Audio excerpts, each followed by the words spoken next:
Boa noite, gente. Boa noite, meus amigos. Boa noite a todos.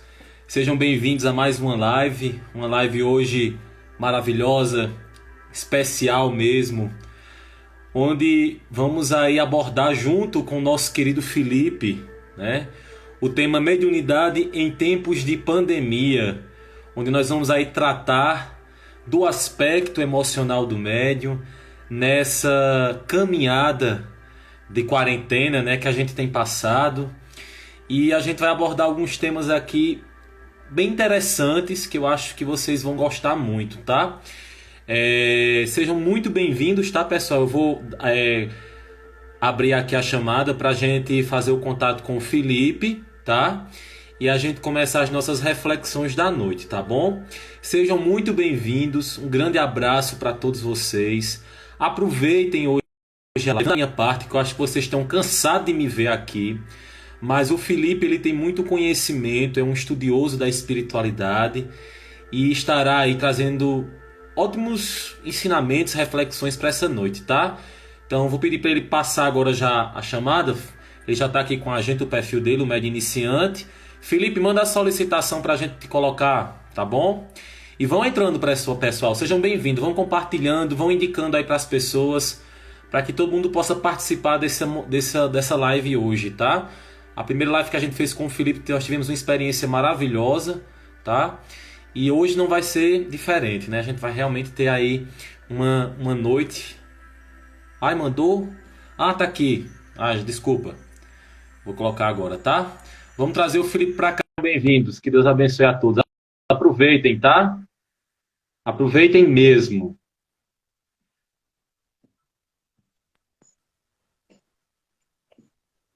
Boa noite, Felipe. Boa noite, estou travado aí minha imagem para mim. Não sei se vocês estão vendo ela, eu me Não, mexer aí. tá vendo. A gente tá vendo, tranquilo. Tá vendo Está tudo se travado para mexendo. mim, para variar. Eita. Boa E aí, noite, Felipe? pessoal. Sejam bem-vindos a essa live maravilhosa. Ítalo Ciceroniano mais uma vez aqui. Muito gentil, muito generoso nos elogios aí. Mas ele é que é o cara aqui, ele é que é o influencer aqui Ah, meu Deus. do momento. Deus te abençoe, meu irmão. Estamos aí para ajudar. Muito bem.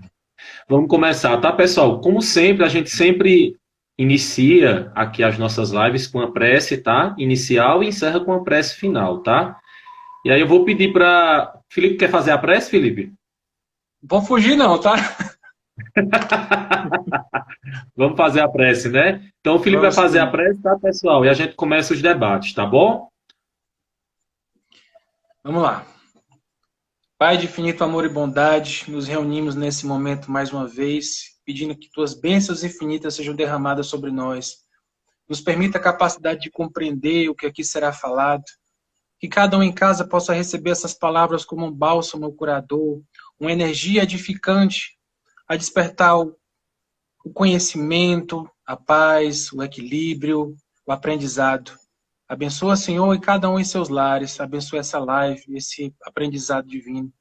Fica conosco, Jesus, hoje e sempre. E assim seja. E Assim graças a seja. Deus. Graças a Deus. Bom, pessoal, para a gente iniciar, eu queria só explicar um pouquinho para vocês o porquê do tema. Eu sei que eu já falei aqui algumas vezes, mas é bom a gente ressaltar a importância desse tema. Vejam só, o momento de pandemia ele tem sido um momento que tem afastado, como a gente tem visto, muitas pessoas das suas instituições espíritas, espiritualistas e das atividades de cunho mediúnico, né? E aí fica um desafio muito grande para quem é médium de como se portar nesse período, né? Onde os trabalhos estão, em sua grande maioria, ou praticamente todos, até então a gente não tem nenhum conhecimento até agora de alguma casa ou instituição que esteja voltando, né, aos seus trabalhos. O médium ele fica numa situação um pouco, né, difícil. E aí tem momentos em que a gente precisa começar a se atentar com a questão emocional do médium nesse período. Não só das pessoas que têm mediunidade, mas das pessoas também que não têm mediunidade, que acabam, em certo momento da vida, sendo também médiuns, né? Então, vejam só, a nossa proposta de hoje é a gente abordar não a prática mediúnica ou questões relacionadas à mediunidade mais generalizadas, como nós tratamos na live passada, quando nós fizemos com o Felipe. O que nós queremos tratar hoje é somente o aspecto emocional, tá? A gente vai focar aqui nesse aspecto para que a gente possa ter mais resiliência, mais paciência nesse período de quarentena, principalmente quem é médium, tá? Eu não sei se o Felipe já aconteceu com ele esses últimos dias, mas eu particularmente eu tenho recebido muitas mensagens de pessoas que seguem espiritualidade com a alma, como também de pessoas conhecidas que se encontram hoje em estado depressivo, em estado ansioso, né, sem conseguir dormir direito, passando aí por uma série de perturbações tamanhas, né, nesse período de quarentena, que acaba perdendo a paz, tá? E hoje a gente vai focar aqui em duas emoções, em dois estados, né, de espírito, se assim a gente possa chamar, que é a questão da depressão com relação aos médios, tá? E a questão da ansiedade, que são duas coisas que caminham praticamente juntas, né? Quando a ansiedade está num grau mais evoluído, tá? Então, como foi que a gente combinou? Eu vou começar as discussões agora, a gente vai começar a falar um pouquinho sobre depressão, tá? E depois o Felipe, ele vai, lógico, o Felipe vai aqui colaborando, comentando com a gente, tá? E depois o Felipe, ele vai aprofundar um pouco mais na questão da ansiedade, tá? Que eu acho que é o maior mal que tem atingido muitas pessoas nesse estado de quarentena. Eu acho que levante a mão aqueles que não estão com ansiedade nesse momento de quarentena. É um desafio, assim, fora do comum, tá? Antes da gente começar, pessoal, eu queria só apresentar para vocês esse livro muito bom, tá? Depressão e Mediunidade, que é da Aliança Municipal Espírita de Belo Horizonte, tá? Esse livro, pessoal, ele tem autoria do Célio Allan Kardec de Oliveira, nem parece que ele era espírita, né? Nem o pai nem a mãe dele. O Jário Avelar, o Vanderlei Soares e o Vander Luiz Lemos, tá? É uma junta de médicos, de um psiquiatra e um médico, que é o Vanderlei, tratando da questão da depressão associada à mediunidade, tá? Então, a gente vai começar a fazer algumas reflexões em torno desse período, tá? E com relação à depressão. Em primeiro lugar, eu queria deixar bem claro para todo mundo que eu não sou terapeuta, tá? Nem o Felipe, pelo que eu sei, né, Felipe? Não é terapeuta, né? Não, psicólogo não, na área de saúde não. Psicólogo não. A gente tenta ser um pouco de terapeuta do espírito, né? Isso. Com relação à espiritualidade. Mas o que nós vamos falar aqui hoje é abordando tão somente o ângulo espiritual, tá, pessoal? E valendo salientar aqui, quando o assunto é espiritualidade e o assunto é sério, vocês nunca vão ver a espiritualidade desmerecendo a terapêutica terrena, a medicina terrena, a psicologia, a psiquiatria, em nenhum momento, tá? Então, a gente vai começar agora a falar um pouquinho sobre depressão, tá, pessoal? Aqui nessa obra, fala que o conceito de depressão é uma alteração acentuada de humor, com baixa na atividade geral, causador de desesperança, sofrimento interno profundo, ausência de fé em si próprio, na vida e em Deus, tá? Primeiro, o que é importante a gente destacar dentro desse conceito que esse livro traz, que é um livro feito por médicos a respeito de depressão, tá? Depressão é uma doença característica da alma, tá? É a primeira coisa que a gente vai destacar nessa noite. Depressão é uma doença da alma. Por quê?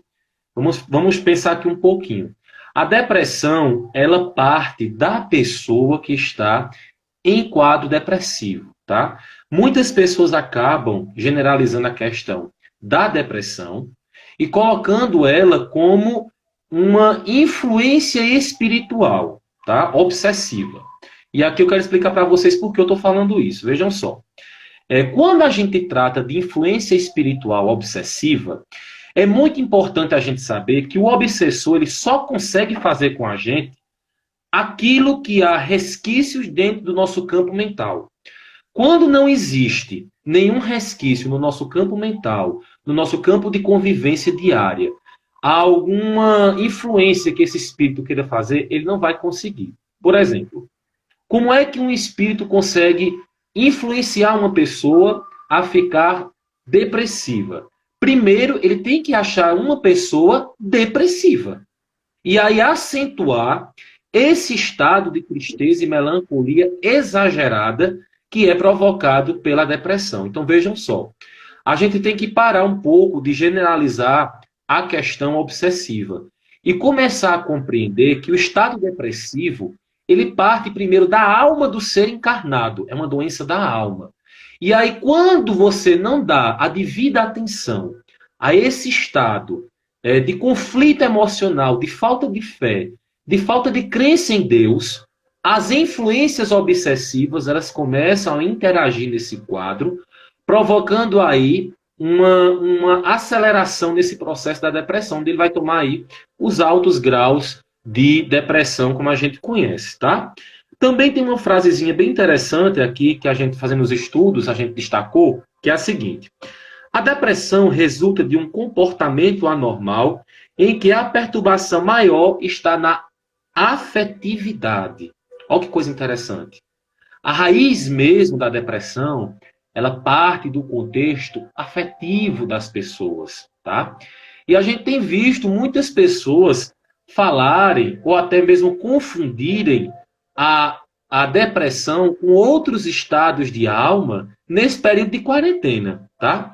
Pessoas confundindo estado melancólico, estado de tristeza, tá? Estado de ansiedade com depressão. Esses três estados estão dentro da depressão.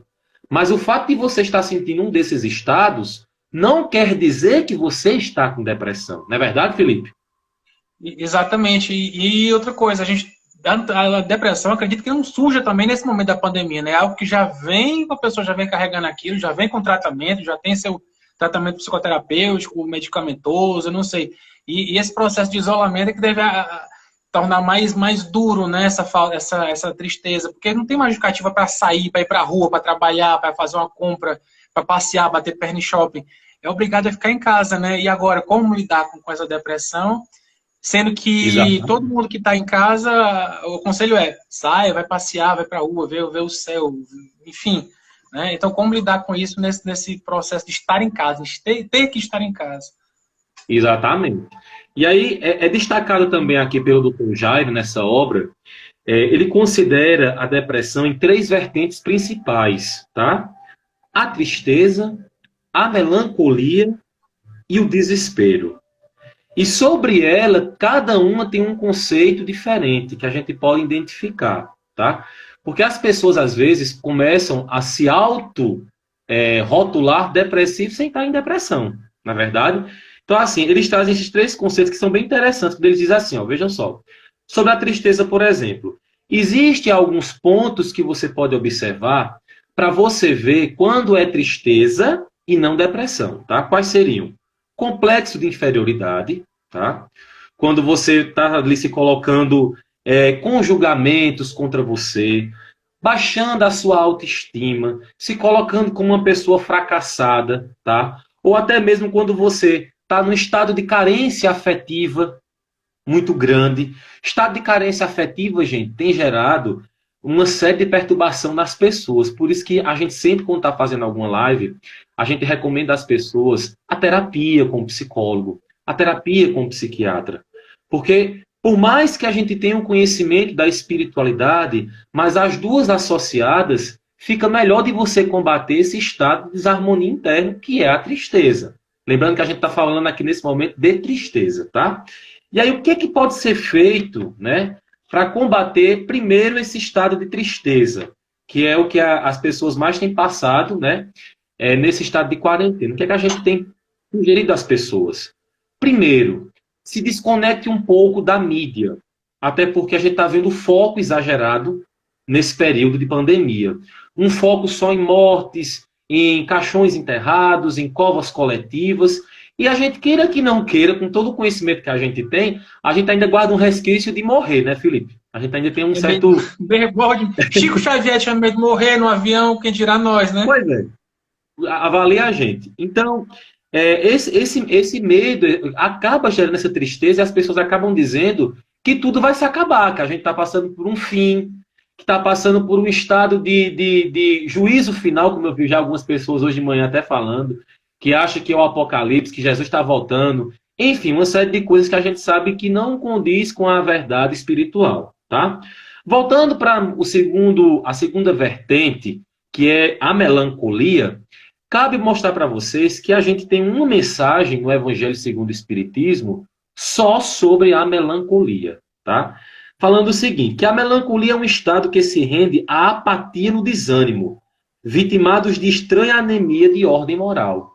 A melancolia é aquela pessoa que já está entrando já, né, naquele estado de que ela não consegue mais enxergar graça nenhuma na vida. E eu vejo pessoas hoje que estão passando por esse momento, Felipe. Não sei se você está identificando também pessoas nesse estado. Cara, eu penso a melancolia, eu não sei se é porque eu tenho essa uma natureza ainda melancólica, mas acho que o lado sombra da gente, né? A gente vê o lado sombra. Eu não sou psicólogo, mas tenho estudado muito Jung, tenho despertado muita atenção. E eu vejo que a melancolia, até nesse momento, ela pode ser utilizada como um elemento de criação, de arte. Os poetas, grandes poetas, músicas, essas lives que a turma anda vendo por aí, essas lives de artista de sertanejo, é um processo de melancolia, né? Logicamente que tem um elemento catalisador que é o álcool, né? Que alguns utilizam. E aquilo vai gerar canção, vai gerar música, vai gerar poesia, vai gerar uma arte. Então, assim, que a gente não entenda simplesmente como uma melancolia, essa tristezazinha, né, da garoa, do dia frio, do dia cinza, como algo simplesmente negativo, mas algo também que pode ser tirado um aspecto positivo, né, dessa Isso, melancolia. Que não quer dizer doença, melancolia, quer dizer um estado, né, se não for patológico, passageiro. isso. E isso é tão importante, Felipe, porque isso faz parte de autoconhecimento. Autoconhecimento também é você ver o lado positivo de emoções e estados de espírito negativo. Que Sim. muitas pessoas acham que não tem como você ver, mas tem. Emoções também de estado negativo mostram também um lado positivo que, se você souber canalizar, gera crescimento espiritual. Então, assim, eu vejo essa oportunidade também de isolamento como uma oportunidade de crescimento espiritual, de você estudar mais, de você se dedicar mais ao conhecimento da espiritualidade, de você ter mais momentos com você, porque muitas vezes as pessoas querem achar o estado de felicidade fora, né, delas. Querem achar fora de casa, quer achar numa balada, quer achar em amigos, mas muitas vezes esse estado de felicidade ele está dentro da gente, está faltando ser despertado por dentro, né? E aí muitas pessoas ficam nessa sede, né, de estar procurando aqui, procurando acolá, e muitas vezes não acham. E aí o que é que ocasiona? Esse estado de melancolia, esse estado de tristeza, e a pessoa vai sempre estar querendo buscar novas experiências. E quais seriam essas novas experiências? Seriam aí quando as pessoas já passam a entrar no mundo das drogas. Elas vão começando a entrar no mundo de novas experiências, de sensações físicas, daquela sensação momentânea de bem-estar, de prazer, que é rápida e deixa ali teu cérebro condicionado a um estado de vício, não é verdade, Felipe? Afogar a tristeza num copo, né? Se diz que ninguém afoga a tristeza, né? A tristeza você supera, você vence com uma experiência positiva em torno dela. Exatamente. E também tem a questão da terceira vertente, que é o desespero. Gente, a gente tem visto muitas pessoas nesse momento completamente desesperadas, inclusive pessoas que são estudantes do espiritismo e da espiritualidade. Pessoas que estão ficando completamente descompensadas nesse estado. E veja só, o Dr. Jair ele tem uma frase aqui nesse livro, que ela é bem pequenininha, mas tem um efeito devastador. Desespero é não saber esperar. Olha que coisa interessante. O desespero é eu não saber esperar. Porque, veja, como eu não sei o que me aguarda futuramente, as pessoas começam a achar que tudo está chegando num fim. As pessoas começam a achar que tudo está se acabando, que a vida está acabando, que o mundo está acabando, que o planeta está acabando, que eu vou morrer, e se eu morrer, como é que vai ser? E a gente acaba demonstrando também que a gente não tem essa crença tão bem internalizada, que é a crença da imortalidade do espírito. Não é verdade, Felipe? A gente acaba demonstrando que a gente não tem essa crença 100% por dentro da gente, porque a gente sempre tem aquele receio do desespero, não é verdade? Assim, eu acho que talvez nem tanto mesmo, irmão, o medo do sofrimento, né? A expectativa do futuro incerto, de não saber o que vai ser no dia seguinte. Porque nós não temos o hábito de viver o hoje, viver o presente, de ter aquela respiração consciente, de estar fazendo determinada coisa agora e dedicar 100% ao que se está fazendo. A gente preocupa a nossa mente, a nossa alma, o nosso corpo com situações que nem sequer aconteceram e a gente nem sabe se vai acontecer. Então é falta de viver o presente. Tanto que essas grandes patologias da alma, essas doenças da alma, elas vêm muito nesse aspecto. A depressão, a gente entendendo como um excesso de passado, você olha demais para trás, processo de culpa, de não poder voltar e refazer. Como ansiedade, você olhar para o futuro e só olha para o futuro, e é um futuro que talvez não chegue, provavelmente não chegará, aquele futuro projetado de dor, de sofrimento. E muito do que a gente não é nem medo de morrer tanto, eu penso, sabe? Pelo menos o espírita não pode ter medo de morrer. O espírito bandista, o médico do Vale do Amanhecer, o espiritualista, né, que entende da reencarnação e a continuidade da vida. Mas, assim, nem tanto medo de morrer, mas esse medo de lidar, sabe, com o imponderável, com o futuro, com as sensações, com a mente, com a falta de uma questão de uma saúde, de um hospital para te dar um amparo, o que será da família. É muito esses medos imaginados, sabe? Então, eu penso que é muito por aí. Que é humano, mais do que espírita, católico, bandista, que seja, é um medo humano, né? Isso, humano, é verdade. E aí, fechando aqui essas três vertentes, que eu acho que os médicos mais têm parado para ver a questão da depressão, por que a gente está falando isso? Porque quando a gente traz para médiums, esses sentimentos eles precisam ser combatidos com mais frequência. Por quê? Se você tem um pouco de sensibilidade mediúnica, se você carrega a sensibilidade mediúnica em você, e você permanecendo em estado prolongado nesses sentimentos, nessas emoções, sem querer ter um momento de reação, é evidente que você vai atrair espíritos da mesma qualidade, tá? Então aqui a gente sabe que realmente tem o lado humano, o lado realmente frágil nosso, que a gente sabe que faz parte da nossa constituição. Ótimo. Mas nesse estado de quarentena, o que é importante para quem tem mediunidade é tentar elevar o máximo possível a tua vibração. É você tentar, no máximo que você pode, estar sintonizando com coisas boas. Veja só, Felipe, eu vou até dar aqui uma recomendação ao vivo, né, para o pessoal. Hoje eu passei a tarde inteira ouvindo um seminário do Dr. Sérgio Felipe, onde ele abordava depressão, mediunidade e ansiedade. O cara passou 2 horas e meia só falando da relação dessas emoções com a mediunidade. Mostrando também que elas podem ser chamamentos, nesse momento, para renovação espiritual. Né? Olha que coisa interessante. Esses estados de desequilíbrio nesse momento é também um convite da vida para a gente reavaliar o estilo de vida também que a gente vinha levando antes desse estado de pandemia. Que muitas pessoas não têm se atentado. Está sendo uma oportunidade de você parar, respirar e reavaliar o que realmente é prioridade para a tua espiritualidade nesse momento. Não é verdade, Felipe? E o pior assim, é que não, é verdade, totalmente verdade. Eu adoro o Dr. Sérgio Felipe, é fantástico, né? Porque ele mostra na prática, com base na ciência médica, a relação da mediunidade com essas sensações, com essas emoções que nós sentimos. E assim, a gente está passando por as situações, são reais. Eu até peço que você me mande o link, né? Porque é muito interessante as palestras dele. Eu acho fantástico. Então, meu cara, assim, vamos avançando aí, que daqui a pouco a gente vai fazendo as colocações, porque a questão da ansiedade, né? Ficou ansiedade comigo, porque ficou ansioso, já fica pensando o que vai dizer, anotando, sublinhando e tal.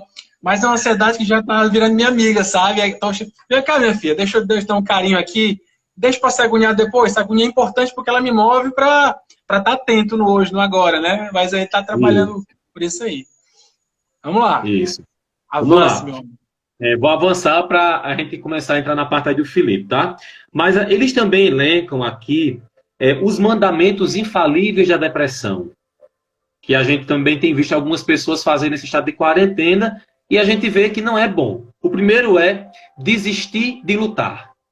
É o primeiro.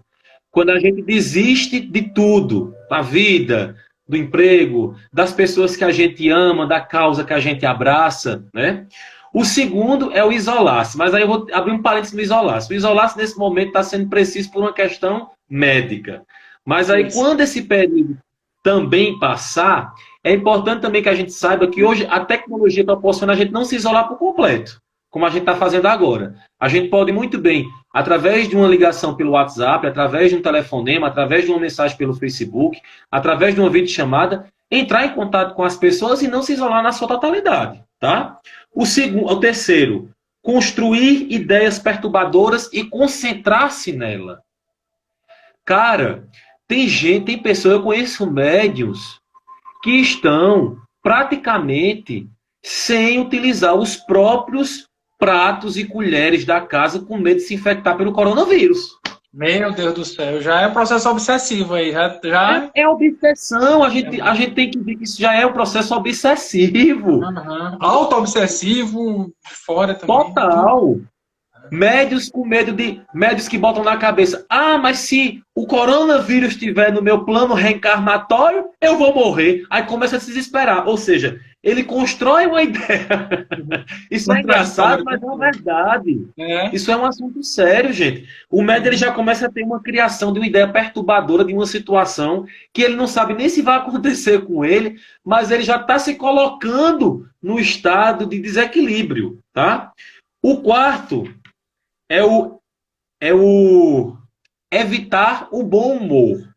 Nesse período também de quarentena, a gente tem visto, né, o bom humor das pessoas com relação ao coronavírus. Lógico, a gente não está brincando aqui com as mortes, mas a questão em si do isolamento. A questão em si do isolamento, tá? A gente tem visto memes na internet, coisas que dá até um estado de risada, de bom humor. Então, assim, é muito importante que a gente não perca. Porque se a gente também tem essa dúvida, Felipe, o mau humor está entrelaçado também com a questão depressiva. E muitas pessoas não sabem. Quem gosta de tristeza e mau humor é a treva, é o obsessor, é quiumba, é o nome que se dê. Espírito de luz gosta de alegria, de sorriso, de bom humor. Então, assim, vocês veem, quem segue meu perfil aí no Médio Iniciante, claro, hora que você vai dar risada, mas na hora que dá risada, logo em seguida eu já dou uma explicaçãozinha sobre aquele ponto que a gente está brincando, mas para mostrar, para fazer o link, né? Porque a gente tem que falar na linguagem que a mídia social te provê. Exatamente. Então vamos falar bom humor. Se você perdeu o bom humor, meu, pelo amor de Deus, tá bravo. Você está cavando uma cova nesse momento. Você está cavando uma cova. Imaginar-se ou sentir-se doente cada vez mais. O que tem de gente fazendo isso nesse estado de quarentena é um absurdo. O que tem de pessoas... Meu pai não é ansioso, o pai é sossegado pra caramba e começando a ter falta de ar com o Jornal Nacional. Aí, pelo amor de Deus, não, eu tô bem, eu nunca tive isso, que história é essa que tá com falta de ar? Aí desligava. O velho, não, isso não tá bom pra mim, não sou assim. Eu tenho visto pessoas já, Felipe, médios até, se autodiagnosticando com a Covid-19, sentindo já os efeitos da Covid-19, sem nem sequer passar pelo médico, pela junta médica. Porque já imaginou que está contaminado, já imaginou que está doente e entrou nesse estado de neura, de perturbação total. E o último é o descuido do corpo. As pessoas nesse estado de quarentena, porque estão sem academia, né, não podem ir para academia, estão se descuidando. Então o quê? Se alimentando em excesso, e eu estou entrando nesse meio, tá certo? Eu sou bem sincero, bem honesto com as pessoas que estão aqui. Estão se descuidando dos exercícios, da parte de meditação, da parte de uma boa alimentação, tem dormido em horários errados, acordando em horários errados, se alimentando em horário errado, e isso é descuido do corpo. Embora a gente não queira e seja difícil, mas é sim o descuido do corpo, tá? E para finalizar essa parte dos 10 mandamentos infalíveis da depressão, as pessoas querem também ficar preso em todos esses itens e sempre que vê alguém tentando mostrar o lado positivo da situação, se sente ofendido. Que é outro ponto complicado. Quando a gente tenta mostrar também a produtividade num momento como esse de pandemia, produtividade a que nível? De conhecimento espiritual, de espiritualidade, de conscientização, a pessoa não quer, ela prefere ficar na sua treva interna. E aí o estado depressivo ele vai ser inevitável para esse médio. Né, Felipe? Aí vira um caso para psicologia, né? Que o masoquismo já é algo diagnosticado aí, já a pessoa gosta de sofrer, se mergulha no sofrimento e não quer saber de sair daquele estado, aí já é algo que deve buscar um profissional de saúde, né? Saúde mental. Exatamente. E aí agora, realmente, para fechar a minha parte e deixar agora com o Teco tocando a parte da ansiedade, que eu acho que é o que mais tem atingido as pessoas, com relação aos mandamentos da terapêutica da depressão para a questão espiritual. Quais são? O primeiro é racionalize. Por quê? Por que é importante nesse momento a gente racionalizar, pensar e repensar? É importante a gente pensar que isso é um momento que vai ter início, vai ter meio e vai ter fim. Então, isso faz parte desse processo de pandemia para quem é médio. Compreender, não só para quem é médio, mas também para as pessoas que não têm mediunidade. Compreender que esse processo ele vai ter início, ele vai ter um meio e vai ter um fim. O segundo, perdoar a si mesmo. Por que é importante também nesse momento eu tentar buscar o meu auto-perdão? Porque também nesses instantes a gente acaba criando, né, confrontos contra a gente mesmo. A gente acaba criando aí ideias auto-obsessivas contra eu mesmo. Então é importante também que eu me perdoe nesse processo, tá? Perdoar também aqueles que me fez mal nesse processo de pandemia. Eu fiquei pensando, se as pessoas que eu tenho desavença, mal-estar, malquerência, desencarnassem hoje na pandemia, o que é que eu sentiria? Se as pessoas que eu nutro alguma raiva, ira, mágoa, se morressem hoje na pandemia, o que era que eu faria? Com o meu status de médio cristão, de bom samaritano, ou seja lá o que a gente queira se rotular nesse momento, tá? E o último, não se desespere. A gente não perder esse estado de equilíbrio é de suma importância, tá? E também a gente parar de achar que tudo que a gente está sentindo nesse momento tem que ser ligeiramente de um espírito obsessor, né, Felipe? Porque a gente pode, nesse momento, estar sendo o nosso maior obsessor. O obsessor mais perigoso nesse estado de pandemia pode estar sendo eu mesmo contra mim mesmo, não é verdade, Felipe? E acontece mesmo, eu observo muito isso, né, quando a questão da alimentação, né, alimentação, carnivorismo, de carne e tal, você tem uma vontade, uma pretensão sincera de me tornar vegetariano um dia, mas de vez em quando eu percebo que vem aquela pressão psicológica, espiritualizado, ramatiz isso, dia de mediúnica você não pode, aí vem aquela pressão na cabeça, e vai, eu vou deixar, não, a hora que for vai ser, não vou ficar entrando nessa paranoia não, entendeu? A questão durante a pandemia também, não tenho que acordar cedo, tenho que fazer exercício, não fiz exercício hoje, eu não consegui estudar, não pesquisei, meu Deus do céu, e agora? Cara, se deu para fazer, deu, se não deu, deixa pro dia seguinte, vamos que vamos.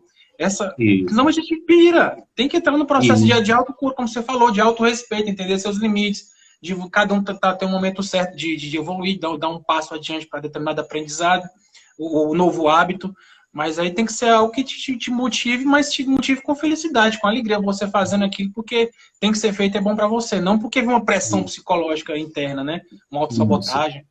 Felipe, só um adentro bem interessante, porque também, assim, alguns médios têm me procurado também e perguntando assim, você que é médio de cura, que faz cirurgia espiritual, o que é que você tem feito com a tua energia nesse período de não tá ocorrendo os trabalhos? Aí eu disse, vou falar agora. Estou canalizando nas preces. O pessoal esquece disso.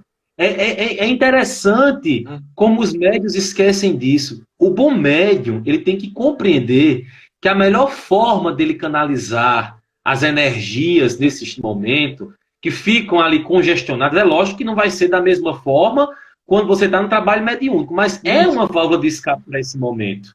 Entendeu? É você direcionar suas vibrações nesse momento para a humanidade, para os espíritos que estão ao seu redor, para os espíritos que te perseguem, para as pessoas que você ama. Então, eu tenho feito isso e, assim, tem me ajudado muito essa canalização. Eu tenho direcionado para as pessoas que eu conheço que estão passando por algum período de perturbação, de enfermidade, para que essa energia seja direcionada. Outro fator muito interessante que eu quero deixar aqui de recomendação para os médios e não médios são as questões dos banhos de sol nesse estado de pandemia. Deixa eu explicar por que a questão do banho de sol. Até uma pessoa falou aqui também no comentário, do banho de sol aqui. Adriana, né? Banho de sol ajuda, é tão simples, né? Por que o banho de sol? Vejam só, gente. Nós temos uma estrutura energética muito forte em nós, que é a glândula do timo, que fica aqui, ó, bem aqui perto do plexo cardíaco.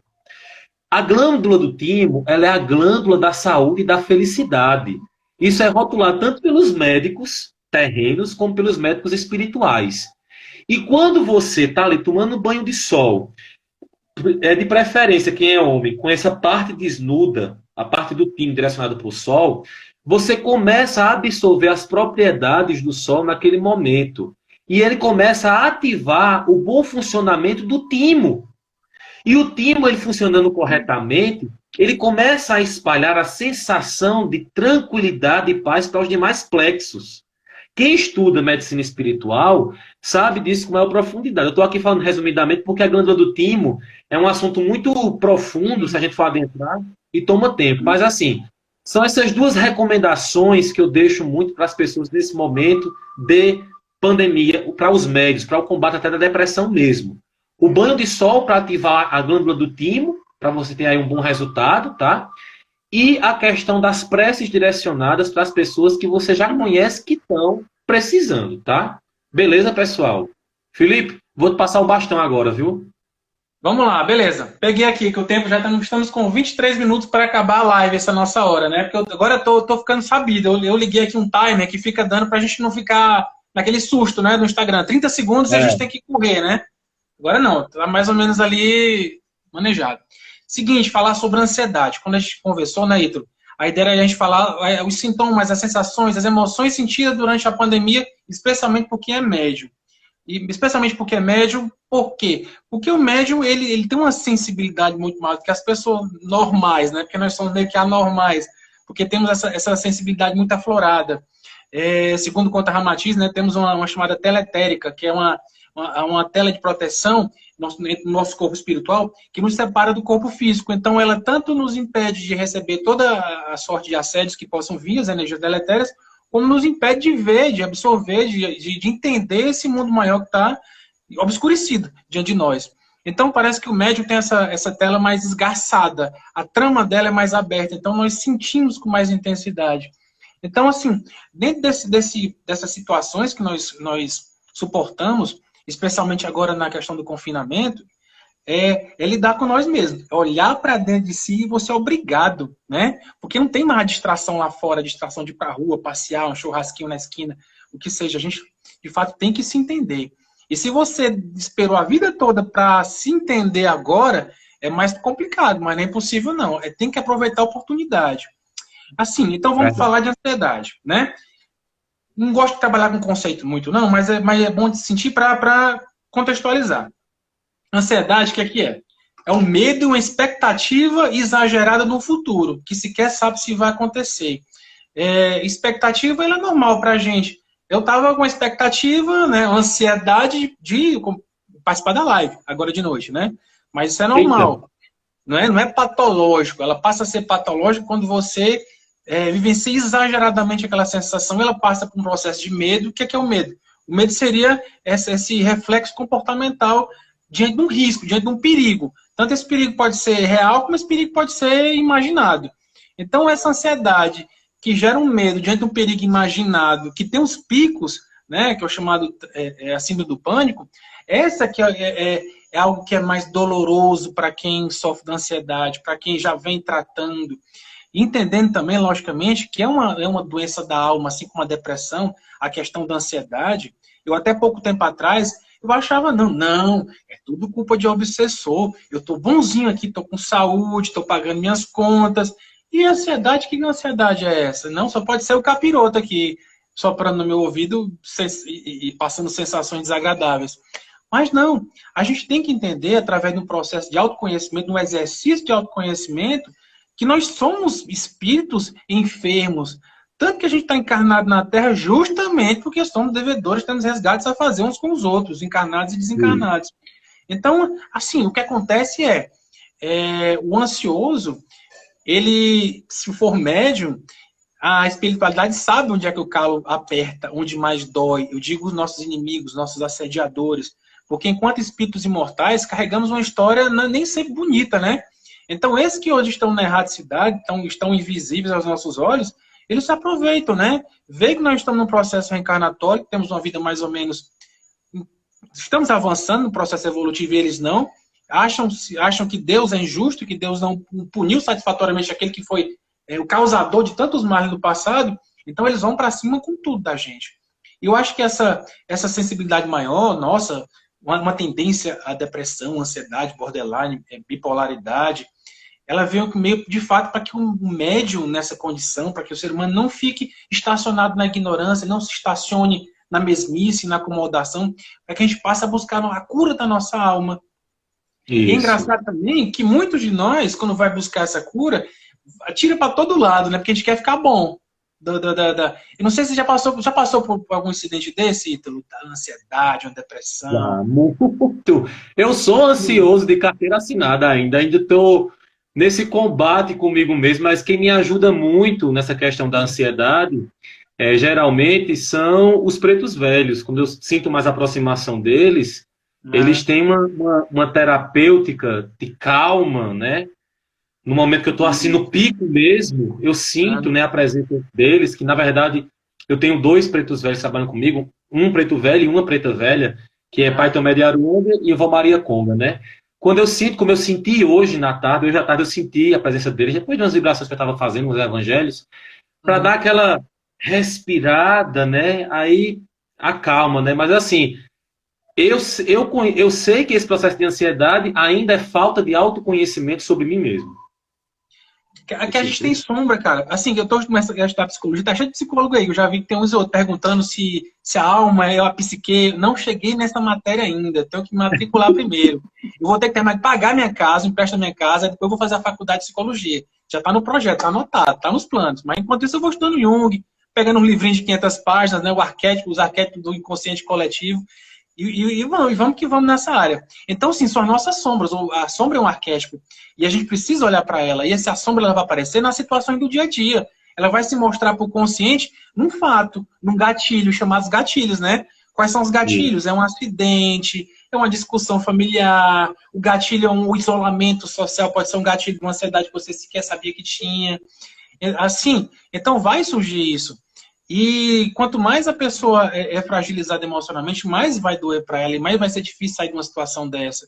Você me perguntou que era meu terapeuta, eu disse que era Joaquim de Aruanda, né? Lembro. Também. Que ele aprendido muito pelo que ele ensina para as pessoas e tem me inspirado agora na pandemia também, porque a gente procura se conectar para transmitir coisas boas para as pessoas. Então vem muita intuição. Inclusive no WhatsApp, psicografia, né? Quando a gente vai para o livro dos mestres, psicografia, escrita, prancheta, cestinha. Só que a gente está psicografando pelo WhatsApp, né não? Facebook, exatamente. Vem a intuição, você está conversando com uma pessoa, aí ele vem, assume a gente, e sai uma, meu Deus, que coisa linda, que insight para o que a pessoa está passando ali. Não é isso que acontece? Exato. Tem hora até que a gente acha que é a gente, né, Felipe? Mas depois a gente vê assim e faz, não tem como ser eu. Não tem como. Não tem, a gente tem até um estudozinho, né? Mas o médium, ele é aquela grande prateleira, a grande dispensa. A gente enche de matérias úteis e com essa dispensa bem recheada é que os mentores, os guias vão utilizar daqueles saberes para preparar a melhor receita para a pessoa que precisa ou para a situação. Então, cabe a nós médios, dentro da nossa questão do estudo, do aprofundamento, do treino, da prática, municiar esses irmãos para que eles nos utilizem como matéria-prima útil, né? Como um instrumento flexível, maleável, aos ensinamentos que eles têm para dar. Porque se tiver um médium que tem pouco conhecimento, ele vai usar aquilo que o médium de pouco conhecimento tem, mas aquele que tem mais informação, ele se utiliza daquilo e transmite algo produtivo, algo útil. Exato. Outra coisa, não importa o nome, o que seja, se está vindo, ele diz o nome, não diz, o importante é que aquela informação, aquele consolo, aquele abraço virtual em forma de palavra, chegue na pessoa e, enfim, a gente não tem interesse de estar, não é carta psicografado, não é carta consoladora, que tem que dar nome, CPF, endereço, né? É primo de quem, o apelido, quem foi avô, quem é avó. Aqui, são sentimentos mais de consolação mesmo, de mais genérico. Mas aí eu vejo médium mais avançado, esses mais de carta consoladora, não, essa mediunidade não vale, essa psicografia, porque não tem nome, não tem endereço, não foi aferido por 100 médios de centros diferentes. Cara, mas está vindo por toda parte, a mediunidade é natural.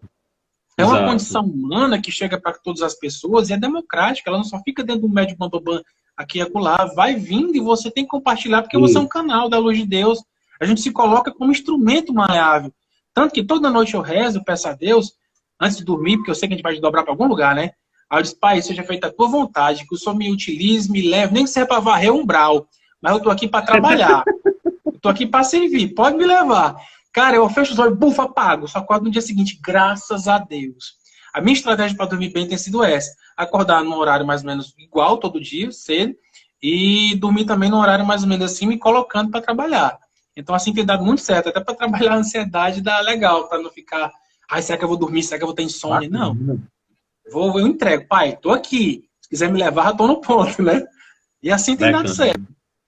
Aí, assim, ansiedade com mediunidade, né? Muitas vezes tá ligado, tá uma de mão dada com a outra. Eu era ansioso, eu fui descobrir mediunidade em decorrência da ansiedade. Eu fui buscar psiquiatra, tomei remédio tarja preta, não fui psicólogo porque ele não passou para mim, mas talvez precisasse. E então fui buscar centro espírita, fui buscar a casa que eu tô hoje. Aí foi diagnosticado, né, como se fosse doença, minha mediunidade. Por conta disso, eu estava em processo de assédio muito intenso, obsessivo mesmo, era inimigo de outras vidas, e eu estava drenado, esgotado no processo de pensamentos recorrentes, de ansiedade, aflição, desespero. Aí, para quem não sabe, os sintomas físicos, né, do pico da ansiedade, taquicardia, mão gelada, vista turva, achar que vai morrer, o coração bate mais forte, né? Que mais, Ítalo? Enfim, é por aí, tem essas bagaceiras todas que a gente sente. Mas aí, uma coisa bacana que a gente passa e vai aprendendo é que ninguém morre disso. Essa falta de ar é ilusão, é indução mental que se usa para você entrar no estado pior do que você já está. Né? Então, é indução. E como o Chico sempre falou, aquela mensagem de Nossa Senhora, isso passa, isso também passa. Então, já estou até avançando aqui nas estratégias que a gente usa para lidar com esse assédio, com esse pico de assédio. Por que é ansioso? É ansioso a vida toda. Mas o que é problema, especialmente agora, para quem está isolado, é o pico de ansiedade, o pânico, aquele pânico que vem, que dá aquele desespero, aquela sensação de onda, um caldo no mar. Você lá na praia de Manaíra não tem onda forte, não. Lá no Intermares, né? Lá em João Pessoa. Eu morei lá, tu sabe. Cara, aquela onda que te pega de costa, que te embola todo, você não sabe o que é céu, o que é terra, o que é mar, é aquele desespero. Mas você levanta a cabeça uma hora, engole um pouquinho d'água, se rala todo, mas tá vivo. Eu costumo dizer que esse pico de ansiedade, pico de pânico, é isso. Você sendo tomado por uma onda, tomou um caldo, uma vaca, mas você não morre daquilo. De repente você tá respirando, tá arranhado, tá meio sem ar, mas você vai sair daquilo vivo. Não cai cabelo, não cai os dentes, não cai os dedos. Para você não ter o medo de correr para o hospital, ainda mais agora em tempo de Covid. Correr para o hospital com medo de se contaminar. Porque tem muita gente que tem esses picos, né, e não tem contato com psicólogo, com psiquiatra, às vezes o profissional não atende a pessoa, né, nesse período, por um motivo ou por outro, não sei, e a pessoa vai acabar no hospital, no pronto-socorro. E aí, como é que ela lida com isso se não tem pronto-socorro? Como é que faz? Então, assim, através de uma situação dessa que eu tive ano passado, eu escrevi tipo um manual de autoajuda para sair de um enrosco desse, quando a gente não tem com quem contar. Então, o que a gente pode fazer nesse momento, Ítalo? Assim, só lembrando que quando eles vêm assediar, isso é a sensação física, né? De morrer, de taquicardia, mão gelada. Mas também vem os pensamentos também, né? Aquele pensamento, aquela voz. Que a vozinha nunca manda a gente lavar a louça, nunca manda a gente se exercitar, acordar cedo, cuidar da glicemia, né? Cuidar do colesterol. Não, a voz só vem para te sacanear. Não é assim? Então, você vai morrer, você não presta, ninguém gosta de ti, você é culpado, aquela ladainha toda. Aí a pessoa, o que acontece? A pessoa que não tem um autoconhecimento, ela vai entender aquilo como real, como verdadeiro. Então ela se entrega mais ainda nesse processo de afogamento, nessas emoções turbulentas. Então o que a gente faz no processo de autoconhecimento? É entender, meu irmão não tá vendo que eu não sou essas coisas todas. Eu sou um pecador igual a você aqui, mas eu tô melhorando, eu tô no rumo. Esse diálogo mental que o médium ele tem que começar a travar. Isso não é uma vocação de espírito. Isso é um diálogo necessário. Isso é pronto-socorro. Isso é autoajuda. É um auto-socorro numa situação de estresse que o pico do pânico dá.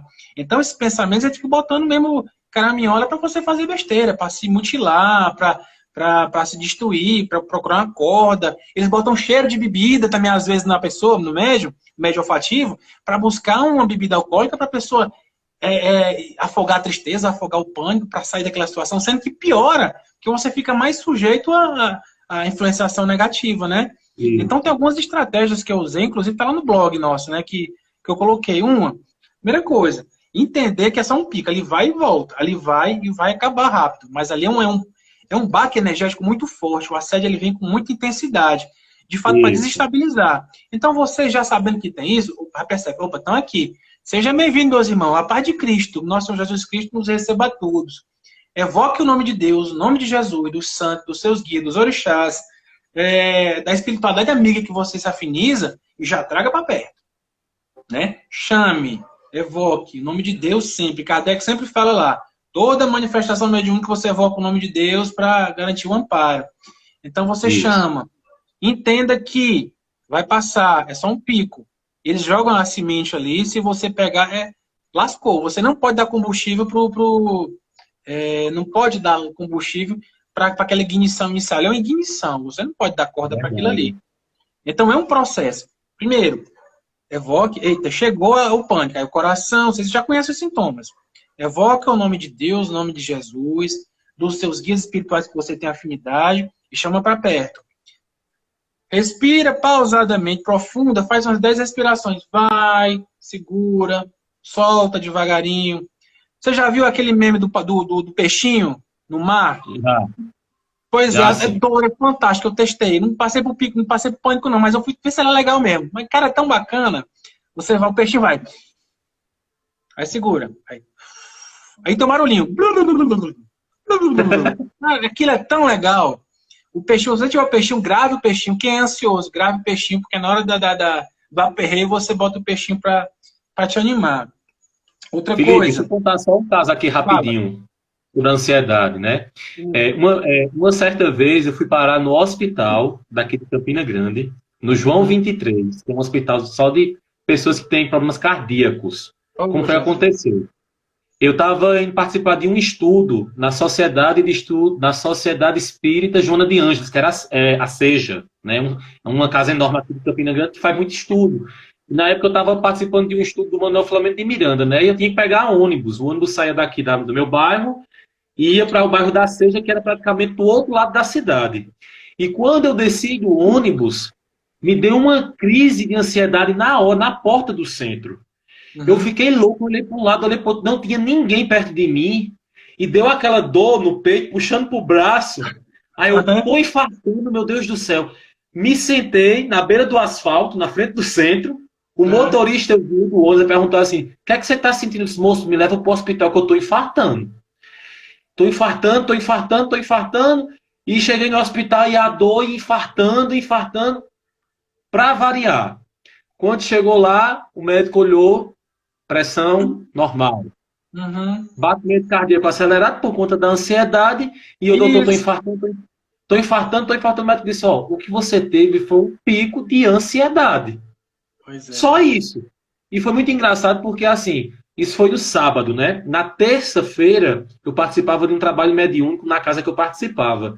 O espírito me acompanhou sexta, sábado, domingo, segunda e terça. Na terça-feira, ele comunicou na reunião. E disse que sabia que eu era ansioso e queria ter, naquele momento, barrado minha entrada no centro para eu voltar para casa. E não foi que o danado conseguiu, rapaz? Conseguiu. Mas a gente tem que ser mais mala do que o mala, Ítalo. Né? A gente que tem essa noção de espiritualidade, eu já parei até de chamar de irmãozinho, sabe? Porque eu trato esse pessoal como gente que nem a gente aqui, sabe? A gente conversa na boa, na razão. Muita gente pensa que lidar com desobsessão, especialmente autodesobsessão, você tem que fazer palavras mansas, palavra bonita que nem falo de Valdo, Chico. Cara, mas é gente que vão perdoar, você lê o evangelho uma vez e acha que os caras vão te perdoar, vão parar de encher teu saco. Mas não é dessa forma. É um processo gradativo. Por exemplo, alguém que vai fazer um grão de mal para tua mãe, tua família, alguém, você não vai ficar perdoar com uma palavra bonita de primeira. Ainda mais que você está num ambiente altamente negativo do outro lado. Então é um processo muito grande de reforma moral nossa, de conversar com muita sinceridade, de mostrar que a gente está evoluindo na questão do caráter, da caridade, enfim, da reforma íntima. Então é algo que a gente tem que... É um processo de autoentendimento e conversar com o pessoal que é sabido aí do outro lado. Não pode tratar com ingenuidade esses espíritos obsessores. São espíritos antigos, convivemos com eles em outras épocas, perdemos a confiança deles, algum mal que a gente fez, tinha uma relação de amizade, de amor, de confiança, e quebramos isso, e por isso o ódio é tão profundo e vem acompanhando vida após vida. Ou então é porque nós trabalhamos dentro de uma linha espiritual para ajudar o próximo, e tem todas as falanges inimigas do Cristo que querem ver o circo pegar fogo, quer ver todo o meio trabalhador se lascando. como esse processo meu do ano passado, foi gente que mal intencionada, né? Nem inimigo, era espírito perverso que veio num processo de magia para derrubar a casa e alguns médios trabalhadores. Então, assim, a gente tem que entender esse diálogo muito honestamente com o espírito assediador, né? Então, assim, outro ponto que eu coloquei aqui foi que a gente tem esse grupo de suporte, pessoas ao nosso lado que a gente possa contar. Assim, a esposa, ou a mãe, o amigo, tô passando por um processo aqui, tá vindo, o negócio aqui tá pesado. Pega aqui na minha mão, vamos rezar? Vamos fazer uma leitura do evangelho? Ah, cara, olha só, aí o pessoal vai ler o evangelho, a vista turva, aí dá um nervoso, aí vai rezar um Pai Nosso, aí esquece o Pai Nosso, aí dá mais desespero ainda, aí não faz nada. Então é bom você saber que isso passa, que a vista vai turvar. E uma estratégia que a gente usa lá no Lar de Jesus, a nossa casa maravilhosa, os guias sempre falam na hora de um passe, né? Assim, pensa em Jesus. Não manda rezar, pensa em Jesus. Aí a imagem de Jesus de Nazaré é o símbolo. O inimigo não consegue atrapalhar no nível consciente, mas o símbolo está gravado tão profundamente no nosso inconsciente que quando a gente evoca conscientemente a imagem do Mestre Jesus, ela é tão poderosa, o arquétipo Jesus, o amor, que aquilo lá toma conta de ti e de repente a vista volta, o coração melhora, a mão digela e você consegue se assenhorar das tuas emoções. Então é importante ter alguém do lado, alguém que você possa confiar para te dar o socorro para sair desse processo.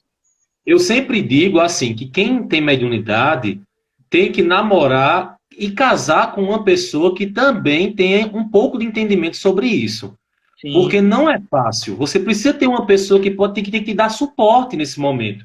Compreender até onde você vai, até onde é a mediunidade, até onde é a pessoa, entendeu? Porque imagina você casar com uma pessoa que não tem crença nenhuma nisso. Vai ser sofrimento. É muito sofrimento. Tanto para o médium, como para os dois que estão se relacionando. Então você tem que ter uma pessoa perto de você que pode te dar suporte num estado como esse, de crise obsessiva, de ansiedade, de estado depressivo. Porque se você não tem, meu amigo, é terrível. Eu digo isso porque eu já passei por isso na prática. E é muito ruim.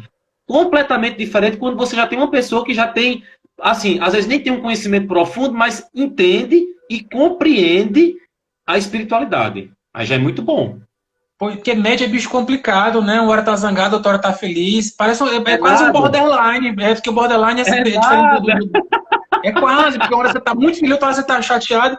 E você tem que estar com o teu autoconhecimento ligado aqui para você não ficar à mercê dessas energias que não chegam, né? Porque é um oceano de pensamento, de energias eletromagnéticas à tua volta e tua pineal funcionando e captando, e nem sempre captando aquilo que é legal para ti, né? Mas vai captando tudo.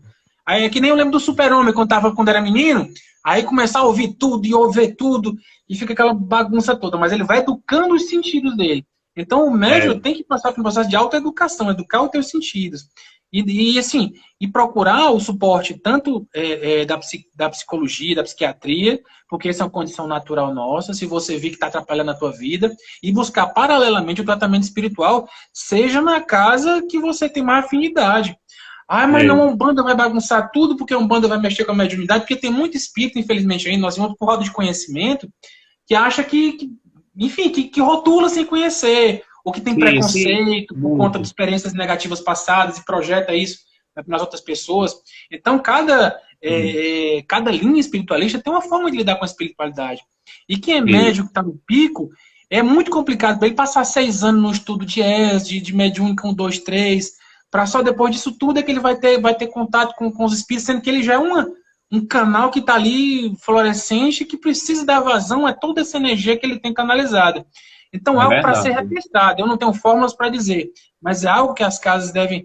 A sistemática já vem de quase 100 anos, e é o momento que a gente precisar refletir em torno de como vai amparar esses médios que chegam aflorando, cada vez mais aflorados, cada vez mais conhecedores, tem mais informação, porque tem muito acesso, né?